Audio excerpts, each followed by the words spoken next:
ஐமக்கா நம்ம வந்து ஒரு வழியாக வந்து எங்கிட்ட தெரியுமா கேரளாவில் நுழைஞ்சிட்டு நம்ம வந்து சூரியநெல்லின்னு சொல்லிட்டு ஒரு இடத்துக்கு வந்துட்டு இருக்கோம். இது வந்து என்ன சொல்லிட்டு பார்த்தீங்கன்னா கீழ் திருப்பதி மாதிரி சரியா, கொழுக்குமலைக்கு இதுதான் வந்து அடிவாரம் மாதிரி. இங்கேருந்து தான் ஜீப்லாம் நிற்கா. ஜீப்பில் வந்து நம்ம போனோம். ஒரு வண்டிக்கு வந்து 3000 ரூபாய் ஒரு ஜீப்புக்கு சரியா. அது வந்து நீ வந்து எப்படி வேணால் போய்க்க. நீ ஷேர் பண்ணி ஆளுங்க வந்து போறியோ இல்லை வந்து நீ ஒரு ஆளாக 3000 கொடுத்து போறியோ சரியா. இங்கேருந்து போனோம். இங்கேருந்து வந்து ஒரு 12 கிலோமீட்டர் கிட்டே இருக்குது. ஆல்ரெடி லோக்கல் ஆளுங்க எல்லாருக்கிட்ட என்ன சொன்னாங்கன்னா, இது வந்து அந்தளவுக்குலாம் ஒர்த்தாக இருக்காதுப்பா, சும்மா போயிட்டு வரலாம் அவ்வளோதான், ஜீப் சவாரி சொல்லிட்டு போயிட்டு வரலான்றாங்க. ஸோ இவ்வளோ தூரம் வந்துட்டோம். ஸோ போய் தான் பார்ப்போமே சரியா. நான் அதுக்கப்புறம் இன்னொரு வாட்டி வர போகிறதில்ல, அதனால் சரி போய் பார்க்கலாம் ஓகேவா. அண்ணன் ஆல்ரெடி ஒருத்தர் நம்மகிட்ட பேச்சு போட்டாப்புல, நம்மளாம் அவர்கிட்ட பேச்சு போட முடியல, ஏன்னா நமக்கு உபயோக அடிக்க பார்க்குறாங்க.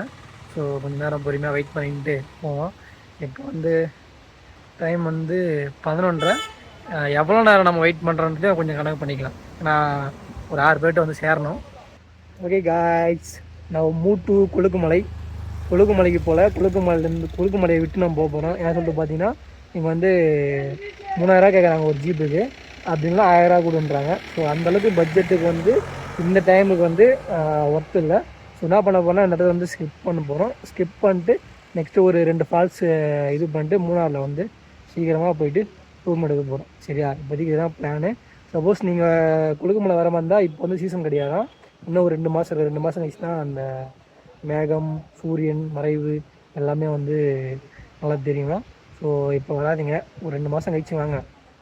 ஒன்று சொல்லிக்க விரும்புகிறேன் இந்த நேரத்தில். என்ன சொல்லிட்டு பார்த்தீங்கன்னா, எங்கேயாச்சும் போகிற மாதிரி இருந்தால் சீசனை நல்லா பார்த்துட்டு போங்க. இந்த மாதிரி வந்துட்டு வர வழிகள்லாம் போகிற வழிகள்லாம் தண்ணி இல்லாமல் வந்து அவதிப்படாதீங்க சரியா. இல்லை ஏதோ ஒரு ஃபால்ஸுக்கு வந்துட்டு இல்லை, எனக்கு எந்த ஃபால்ஸ் இருந்தான்னு தெரில, கிட்ட போய் பார்க்கலாமா. நல்லா இருக்கு இடம். ஏரியில் குடிக்கிறதே மறந்துட்டேன்.